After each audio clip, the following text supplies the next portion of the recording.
Sorry sorry sorry, आज मैं दिल से आप सबसे सॉरी बोलती हूँ। आज मेरा वीडियो काफ़ी लेट हो गया। एक्चुअली सुबह लेट उठी थी, गलती मेरी है, मुझे टाइम से उठना चाहिए। अगर मैं सुबह 9:10 पे सो के उठूँगी, इतना लेट मैं उठने में ही कर दूँगी तो कहाँ से काम होगा, है ना।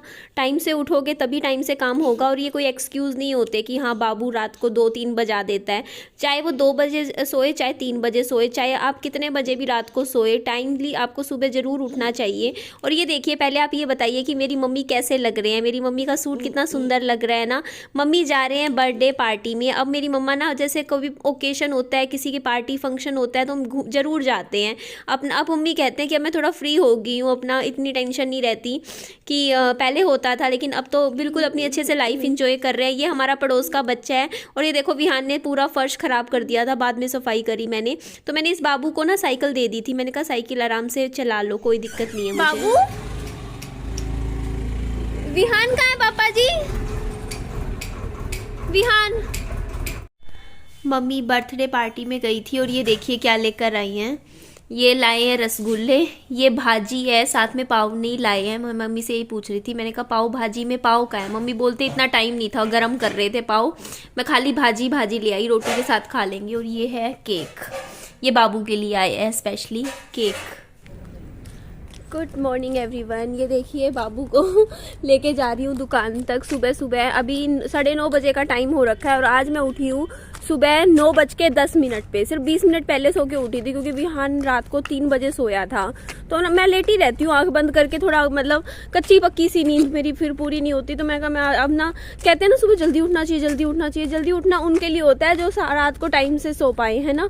हम जैसे तो ठीक है, जिस टाइम बच्चा उठता है उसी टाइम में विहान के साथ ही सुबह उठ जाती हूँ। और देखिए आज कल ना मैं रात को सोच रही थी, मुझे ऐसा लग रहा था, चले हम घर जाके बात करेंगे इस बारे में। विहान नहीं, मेरी वैसे अच्छी खासी वॉक हो जाती है ना, दुकान तक आती हूँ। और यहाँ देखिए शीशे में मैं खुद को देख रही थी और जैसे ही मैं एंटर करने लगी ना, मेरे को ध्यान आ गया कि घर में ब्रेड ख़त्म हो रखी है।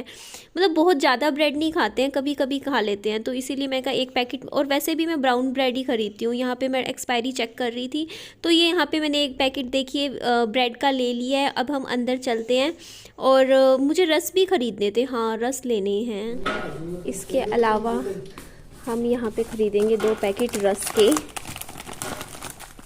रखते हैं इधर। इसके अलावा मैं यहाँ पे ख़रीदने लग रही हूँ ये वाली एगलेस मियोनी। ये तो ब्रेड पे सही काम आ जाती है, ये भी ले लेते हैं। बाबू यहीं रहना 1 मिनट। एक ये ले लेते हैं हम, ये ले लेते हैं मधु वाला, 550 का है, घी का। अभी मैं छोटे वाला उस दिन लेके गई थी ना, वो चल रहा है, लेकिन एक बड़ा मैं ले ही जाती हूँ। मुझे एक्चुअली लग ही नहीं रहा कि अब बाजार का चक्कर लगेगा। बाजार का चक्कर लगता तो मैं वहीं से ही ले आती सामान। फिर पता है क्या, देखो बाजार से सामान लाओ, फिर ऑटो में इतना सामान लेकर आना, वो भी बच्चे के साथ, आप ही सोचिए, है ना। तो उससे बढ़िया हमारे नज़दीक में जो दुकान है वहीं से ही खरीद लो। लेकिन इससे भी पता है बढ़िया मुझे लगता है आप ऑनलाइन मंगवा लो, है ना।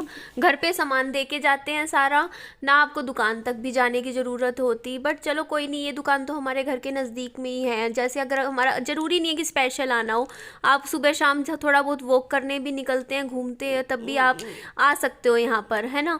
तो ये देखिए मिल्की बार वाली चॉकलेट ली है मैंने। ये चॉकलेट नहीं होती, वैसी ही है, मतलब इतना ज़्यादा ना वो नहीं होती, मतलब इसमें चॉकलेट वाला नहीं होता, वाइट कलर की होती है, मैं आपको दिखाऊंगी बाद में। और ये मैंने ब्रश ले लिया, मुझे अपने सोफ़े की क्लीनिंग करनी है, मेरा सोफ़ा बहुत गंदा हो गया है। तो उसके बाद यहाँ पे देखिए मैंने चाय, क्योंकि ना चाय वगैरह के साथ ही अच्छे लगते हैं, कॉफ़ी वगैरह आप पीते हो, मैं तो दूध पीती हूँ, अच्छे लगेंगे। मैंने ये लिया है 4 पैकेट। चलो बच्चे, इधर वहाँ रख दो, बस इसका कर दीजिए, सामान है ना। रास्ते में मेरा इतना दिल था कि मैं पार्क में बैठूं आधा 1 घंटा, बहुत सुंदर पार्क है, लेकिन विहान को दवाई देनी थी इसलिए घर एक बार तो जाना ही पड़ेगा। बट सच में बड़ा दिल था आज पार्क में जाना। यही दुकान तक ही गई थी मम्मी, तब भी नहीं, फिर तो पहले सामान देख लो। तब भी ये लो मेथी, मम्मी मेथी साफ कर रहे हैं। कल गुच्छी लेके आई थी मेथी और घी ले आई। देखो क्या क्या है। हाँ विहान ब्रेड ले आया, आ गया ये तो, देखो पहले ही लेने। क्या चीज है ये? ले लो विहान, अपनी चीज ले लो अपने मतलब की। तो दुकान पे कपड़े फिटिंग करने गया, ये क्या मैं खा लूं ये सारे? नहीं खा ले, मैं निकाले अभियान का गल है उदास नहीं है। खोल ताला खोलनी दी खोल रही हूँ भी आ गया उससे। ठीक है ये ब्रेड डाल दी। ये ले। मैंने भी दे देना मैं भी खा लूंगी। पैदल पैदल दुकान पे गया। अभी सुबह के ब्रेकफास्ट में मैंने देखिए ये दूध लिया है, दूध के साथ ये 3 रस लूंगी, साथ में ये विहान के लिए मैंने बनाए हैं कोन्स, ये देखिए उबाल के बहुत बढ़िया बन गए हैं। और दूध देखिए मैंने पूरा अच्छे से गर्म कर दिया है। और आज पानी नहीं है, ये देखो खाली है, पूरी टंकी खाली है हमारी, पीने का भी पानी नहीं है, ये भी पूरा आरओ खाली है। और ये भी देखो इतना धीरे धीरे गैस चल रही है ना, मुझे लग रहा है आज खाना भी इसमें इंडक्शन में ही बनाना पड़ेगा।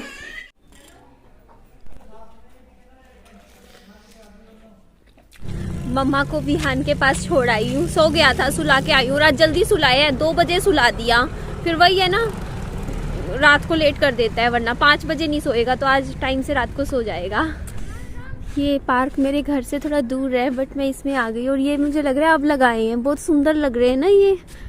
मुझे पता नहीं इन वाले पौधों को क्या बोलते हैं, बट ये लगते बहुत ही ज़्यादा सुंदर है जो ये वाले लगाए हुए हैं। इनकी बात नहीं कर रही हूँ, इनकी है ना बढ़िया। अभी ना पता है धूप ऐसी वाली हो गई है जैसे फरवरी एंड की धूप होती थी ना, वैसी वाली धूप मुझे अभी यहाँ पे फील हो रही है। मैं थोड़ा पार्क में बैठूंगी, मेरा बहुत दिल कर रहा था सुकून से, जो अच्छी धूप होती है ना। अभी जनवरी की जो धूप है ना बड़ी अच्छी लग रही है बैठने के लिए आराम से। और मैं पता है पूरी सर्दियों में ना जैसे धूप निकलती थी ना, मैं कभी धूप में नहीं बैठी, बट अब जो धूप है ना वो अच्छी लग रही है ना। वैसे मैंने फेस पे कोई सनस्क्रीन वगैरह लगा नहीं रखी इस टाइम, बट कोई बात नहीं, चलो जाने दो। तो आपसे मुझे कुछ ज़रूरी बात करनी थी। देखिए शादी से रिलेटेड जब आप प्रोफाइल बना लेते हो किसी भी मैट्रिमोनियल साइट पे, तो वहाँ पे क्या होता है ना कि आपको सामने से इंटरेस्ट आते हैं, है ना, शादी के प्रपोजल्स आते हैं, है ना। तो उन्हीं में से देखिए कुछ प्रपोजल्स थे, देखिए कुछ इंटरेस्ट जो हमें ठीक लगते हैं हम इंटरेस्ट भेजते हैं, कुछ हमारे पास आते हैं, है ना। तो इनमें से एक इंटरेस्ट की मैं बात बता रही हूँ, ठीक है, जिससे मेरी कल बात हुई थी, ठीक है, कल शाम को। तो जो लड़का था उसका एक लड़का, वो डाइवोर्सी है। देखिए मैं जो भी बताऊंगी ऑब्वियसली वो डाइवोर्सी या विडो इनमें से कुछ होगा, है ना। तो देखिए वो लड़का क्या है, डाइवोर्सी है, और उसका है 5 साल का एक बेटा, ठीक है, जो कि लिविंग टुगेदर है, मतलब वो लड़के के साथ रह रहा है। तो जो देखिए जो मेरे क्वेश्चंस थे मैंने वो क्वेश्चंस पुट किए, मैंने पूछे, जो उसको क्वेश्चंस मुझसे पूछने थे मैंने उसने मुझसे पूछे, मैंने भी बताए, ठीक है। सिंपली एक फॉर्मल कन्वर्सेशन थी, उसमें मैंने एक क्वेश्चन ये पूछा था कि कस्टडी आपको कैसे मिल गई बेटे की, मतलब बच्चे की, क्योंकि नॉर्मली देखा जाता है, हम अपना देखते हैं कि माँ को कस्टडी मिलती है। थोड़ा सुनने में थोड़ा ऑड साउंड करता है ना, क्योंकि हम मतलब मेरे को ना अंदर से फील हो रहा था उस टाइम, ये बात मैंने बोली भी, मैंने कहा मुझे बहुत बुरा लग रहा है कि देखो ना एक माँ से उसका बच्चा दूर हो गया, है ना, जिसने 9 महीने पेट में रखा, इतना दर्द सहन करके बैठ, वो तो मैं मन में सोच रही थी, ये चीज बोली नहीं मैंने सामने से कि ना जिसने इतना कुछ सहन किया, क्योंकि मैं समझ सकती हूँ यार, मैं हूँ, मेरा बेटा है विहान, वो अगर 2 घंटे के लिए भी मेरे से दूर होता है ना, ऐसे दिल हो जाता है।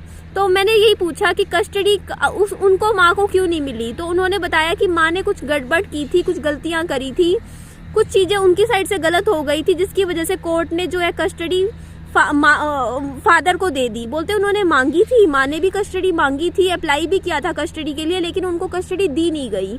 तो मैं एक चीज बताऊं, मुझे बहुत बुरा लगा इस चीज में। देखिए वहां पे ना ये जो पॉइंट होता है, जब रिश्ते जब टूटते हैं ना और जो बच्चे सफर करते हैं ना, वो दर्द मुझे बहुत फील हो रहा था उस टाइम जब मेरी मतलब बात हुई थी, मैं अंदर से फील कर पा रही थी।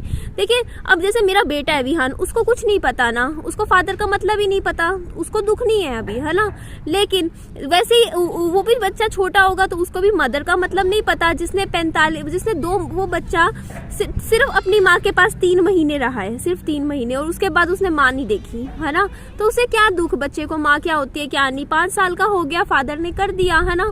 लेकिन यहाँ पे मुझे फील हुआ उस मदर के लिए, मेरे को बुरा लग रहा था। मैंने कहा यार उसको बेचारी को कस्टडी नहीं मिली। लेकिन एक बात फिर उस लड़के ने मुझे बोली कि अगर मेरे को ना मिलती तो फादर के लिए बुरा नहीं लगता, क्यों फादर नहीं होता, फादर को क्या बच्चा नहीं मिलना चाहिए, कस्टडी फादर को क्यों नहीं मिल सकती। तो मैंने ना इस पॉइंट पे ना मैंने फिर डिटेल में पूछा, मैंने कहा लेकिन ऐसी क्या गड़बड़ हुई कि कस्टडी उनको नहीं मिली। तो उन्होंने मुझे बताया उस लड़के ने कि देखो वो ना मतलब क्या था कि 2 या 3 महीने का था बेटा मेरा, छोटा, उसको ना गुस्से में छोड़ के अपने मायके चली गई थी। मतलब 3 महीने का था मेरा बेटा और उसको मेरे पास छोड़ के चली गई थी अपने मायके 1 महीने के लिए। और ये चीज कोर्ट में रखी उन्होंने, और कोर्ट वालों ने ये चीज इस बात के ऊपर कि हाँ बच्चा छोड़ के चली गई थी उस टाइम, और उस टाइम उन्होंने पाला था, तो इस चीज के ऊपर उनका केस वीक पड़ गया लड़की वालों का, और लड़की वालों को बच्चा नहीं मिला। लेकिन इस चीज में मुझे एक और बात थी जो बहुत दुख भरी लगी, वो ये कि देखिए मैंने कहा तो कोई बात नहीं, चलो आपके पास है बच्चा, विजिट्स के लिए तो मिलते होंगे ना, उनकी मम्मी विजिट्स तो करते होंगे। तो बोलते कि हमने कंप्लीट कस्टडी ले ली थी, कोर्ट में अप्लाई करके हमने विजिट्स के लिए मना कर दिया था और कोर्ट ने उनके फेवर में केस सुनाया।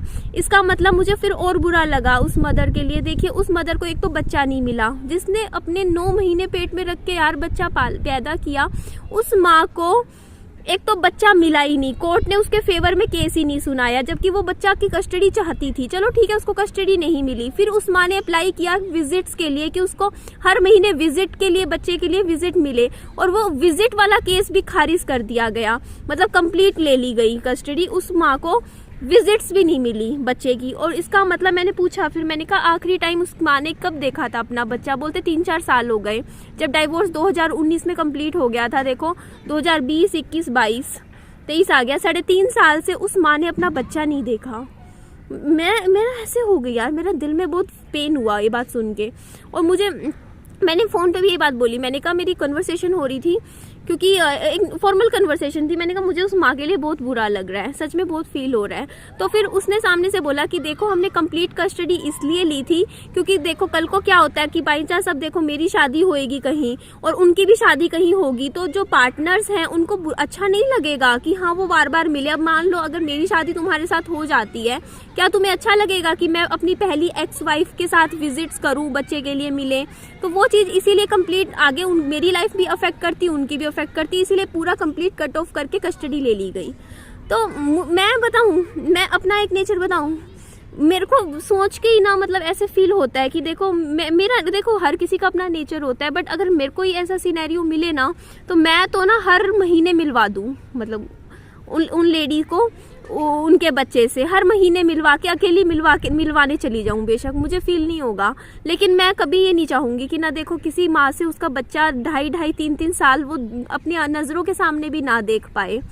ये मुझे बहुत अनफॉर्चुनेट फील हुआ, मुझे बहुत दुख हुआ अंदर से, दिल में अभी तक हो रहा है। मैं ना कल रात से सोचे जा रही थी, मैं सोच रही यार, मैं सोचती हूँ जिंदगी में मैं ही दुखी हूँ। उस औरत का दर्द तो सोचो जिसने चलो डाइवोर्स के केस में अपना पति तो खोया ही खोया, डाइवोर्स हो गया, खत्म कहानी, लेकिन अपना वो औरतों पे क्या बीतती होगी यार, जिनमें जैसे जो कोर्ट में क्या होते हैं ना, आपको पता है अगर 100 लोग हैं, 100 में से ना मान लीजिए 95 या 98 लोगों को ना कस्टडी माँ को मिलती है, पर एक इक्वालिटी के तौर पे ना कस्टडी फादर को भी मिल जाती है ना। तो देखिए जब हम ये कह देते हैं कस्टडी माँ को मिल जाती है, तो देखिए एक फादर के लिए हम फिर भी इतने सिंपैथेटिक नहीं होते हैं, है ना, लेकिन एक मदर के हाथ से उसका बच्चा चला जाए यार, इससे ज्यादा। और मतलब और कोर्ट ऐसे कहते हैं कि मतलब कि कंप्लीट कट ऑफ वाली जो चीज है वो बहुत अनफॉर्चुनेट और दुख भरी लगती है ना। हमें पता नहीं क्यों, देखिए हम कहते हैं कि देखिए बराबरी का हक तो होना चाहिए, माँ और बाप दोनों बराबर होते हैं, लेकिन एक ना माँ का प्यार की ना कोई वो नहीं होती। मतलब आप ये चीज समझिए, एक जो माँ का अंदर से देखो यार, बहुत आप इमेजिन नहीं कर सकते जब एक बच्चा माँ डिलीवर करती है ना, कितना जिंदगी का पेन सहन करती है, कितना जिंदगी का पेन आप इमेजिन नहीं कर सकते। मैं वो रात नहीं भूल सकती आज भी, जब मैंने विहान को पैदा किया था, वो दर्द जो मुझे हुआ, वो दर्द कोई सीमा नहीं होती। एक औरत एक जिंदगी लेकर आती है, तो कोर्ट में बैठे वो वकील हो या कोई भी जज कौन होते हैं उस औरत के लिए डिसाइड करने वाले कि वो जो बच्चा है वो उसको नहीं मिलेगा, और वो उस अपने ही पैदा किए बच्चे से क्यों नहीं मिल सकती, क्यों उसको विजिट्स नहीं दी गई? जस्ट बिकॉज यार, मैं अभी इसमें गलत किसी को नहीं बोल रही हूँ, मैं अपना एक पॉइंट रख रही हूँ। देखो मेरी एक सोच है ना, मेरी सोच देखो, ऑब्वियसली देखो हस्बैंड होता है, उसकी भी अटैचमेंट होती है बच्चे से, है ना, कि वो भी फादर है, लेकिन मुझे जहाँ तक लगता है ना, माँ का मुकाबला कोई नहीं कर सकता, चाहे कुछ भी कह लो आप। प्यार बेशक फादर भी करे, माँ ही होती है ना। तो मुझे बहुत फील हुआ उस माँ के लिए, बहुत दर्द महसूस हो रहा था कि मैं अपने आप को दुख भरा समझूं कि मेरी जिंदगी में दुख है, मैं सोचूं मेरे से तो दुख उस इंसान को कितना होगा जो अपने बच्चे से मिल भी नहीं सकता। ऐसा वर्डिक्ट, सिर्फ एक गलती अगर मान लो, मेरे को मन में ऐसे फील हो रहा था, मान लो चलो वो छोड़ के चली भी गई गुस्से में अपने बच्चे को 1 महीने के लिए, दूध पीते बच्चे को अपने फादर के पास, कोई बात नहीं यार, इंसान है हम, कोई भगवान तो नहीं है ना, गलतियां हम सबसे हो जाती है, कोई बार सिचुएशन ऐसी हो जाती है, ठीक है, हो गई गलती, लेकिन उस गलती की सज़ा इतनी बड़ी तो नहीं मिलनी चाहिए ना किसी माँ को कि वो अपने बच्चे से मिल भी ना सकती हो, है ना। ये मुझे बहुत दुख भरी बात लगी और मुझे लगा ना, मेरी सोच बता रही हूँ मैं यहाँ पे, मैं अपने पर्सनल ओपिनियन बता रही हूँ। मुझे नहीं लगता कि अगर किसी लाइफ पार्टनर को अगर इस चीज़ से प्रॉब्लम हो रही है कि वो अपने एक्स पार्टनर से मिल रहा है, तो इसका मतलब वो रिलेशनशिप कुछ नहीं है, बकवास है। क्योंकि मेरा मानना है कि देखो, अगर मैं किसी से शादी करती हूँ ना, और अगर ऐसा कोई केस बनता है कि देखिए उसका बच्चा है, तो उसको मिलवाने में पिछले पेरेंट्स से क्या फ़र्क पड़ता है यार। हमें अपनी सोच को थोड़ा बड़ा करना चाहिए, है ना। ये जो जेलसी होती है ना, जहाँ जेलसी होती है वहाँ प्यार थोड़ी होता है यार। हम अपने स्वार्थ में उस बच्चे से, उसकी जो बायोलॉजिकल मदर है, उसका प्यार हम कैसे छीन सकते हैं, आप ही बताइए ये चीज़ मुझे, है ना। तो मुझे ये चीज़ बहुत ही थोड़ा बुरा लगा, अनफॉर्चुनेट लगा। और देखिए, मुझे सारे कमेंट करते हैं कि डाइवोर्सी लड़के से शादी मत करना निधि, आप बिल्कुल मत करना। तो देखिए, डाइवोर्स होता है ना, बड़ा पेचीदा सा होता है ना डाइवोर्स, मतलब कागज में साइन हुए, रिश्ते खत्म, टूट गए, है ना। तो मेरा जो स्टैंड है ना, अगर मैं जब बातें सुनती हूँ ना, तो कहीं ना कहीं मेरा ना अंदर से दिल हो जाता है यार, ठीक चल रहा है यार, अकेली ठीक है इससे तो, है ना, ज़िंदगी ऐसी ही ठीक है। क्योंकि बस होता है यार, आप ये चीज़ सोचिए, दिल से मन में आती है कई बार चीज़ें। तो इंसान, पता है, देखिए, जब सोच लेता है ना कि यार चलो कोई नहीं, लाइफ में आगे बढ़ना है, तो ठीक है यार। देखो, जब हम किसी की स्टोरी सुनते हैं, देखो हम अपनी भी बताते हैं, तो हमें कहीं ना कहीं कुछ सीखने को मिलता है लाइफ में, है ना। तो इस चीज़ से मेरे को ना ये चीज़ है कि देखिए, अगर क्या पता मे भी शायद वो लड़की स्टैंड ना हो खुद पे, है ना, वो कमाती नहीं होगी। और हाँ, वो जो लड़के से मेरी बात हुई थी, वो बहुत अच्छा कमाता था, बहुत अच्छी नौकरी, मतलब बहुत अच्छी, 70-80 हज़ार महीने की कमा रहा था। तो कोर्ट ने उनके फेवर में कर दिया होगा, है ना, क्योंकि शायद ये रीज़न हो, कुछ भी रीज़न हो। अब मतलब, लेकिन यार बहुत दुखदायक होता है तलाक, सच में बहुत बुरा होता है ना। तो मैंने इस चीज़ में ना, मतलब मैंने क्या, मतलब खुद को फील किया कि देखिए, मेरे को ऐसा, मैं अपना ओपिनियन बता रही हूँ यहाँ पे, कि मुझे ऐसा लगता है कि मुझे इस लड़के से शादी नहीं करनी चाहिए, है ना। क्यों? क्योंकि इसका कारण है, मुझे ऐसा फील होता है कि देखिए, मैं हूँ, ठीक है, मेरा दिल इतना वीक हो जाता है यार, जब इस सिनेरियो को सोच के कि यार बच्चे से माँ दूर है ना, कोई नहीं, मिलवा लेते हैं, कुछ है। जब इंसान इतना ज़्यादा स्ट्रिक्ट फैसले ले सकता है, मतलब इतना ज़्यादा स्ट्रिक्ट होके, है ना, तो मतलब मैं किसी को गलत नहीं बोल रही हूँ यहाँ पे, मैं अपनी सोच और अपनी राय रख रही हूँ यहाँ पे। तो मुझे ऐसा लगता है कि देखिए, मैं हमेशा से ना, मैं बहुत इमोशनल इंसान रही हूँ, दिल से सोचने वाली। मेरा अंदर ना, मतलब मेरा दिल ऐसा ही है यार, मैं बहुत जल्दी हो जाती हूँ, बहुत ज़्यादा भावुक, मुझे बड़ा फील होता है लोगों के लिए। तो मैं ऐसे इंसान से ही शादी करूँ जो खुद भी इमोशनल होगा, है ना, जो दिल से सोचेगा, है ना। और प्रैक्टिकल इंसान के साथ मैं शादी करके कभी खुश नहीं रहूँगी, ये चीज़ है। अगर मैं इमोशनल हूँ तो मुझे इमोशनली इंसान मिलना चाहिए, है ना। और देखिए, आप ही ने कहा हुआ है कि देखिए, कोई बात नहीं, शादी ब्याह की चीज़ों में जल्दबाजी आपको बिल्कुल भी नहीं करनी चाहिए। कोई बात नहीं, रुक के टाइम लेके चीज़ों को देखो, परखो, फिर सोचो आगे के लिए, है ना। तो बस इस चीज़ में ना, मेरे को ऐसा लगा, अंदर से फील हुआ कि कुछ होता नहीं है कि यार ये यहाँ नहीं, है ना, यहाँ नहीं, देखते हैं, कोई बात नहीं, अब और देखेंगे। अभी आईडी बन चुकी है, तो देखिए, कोई नहीं, साल लग जाए, चाहे 2 साल लग जाए, 3 साल लग जाए, जल्दबाजी नहीं करनी है। बट कोई इंसान सच में होता नहीं यार, कहते हैं ना कि हमें मतलब वो होता है, हम किसी की क्वालिटीज से वो होते हैं कि यार हमें कोई किसी इंसान में कुछ ऐसी अलग बात दिखती है जिससे हम सोचते हैं कि यार इस इंसान के साथ जिंदगी भर रहना है। अभी तक मुझे कोई ऐसा इंसान कोई दिखा नहीं जिसमें मुझे वो क्वालिटीज दिखी हो कि हाँ, वो इंसान के साथ मुझे रहना है, आगे शादी करनी है।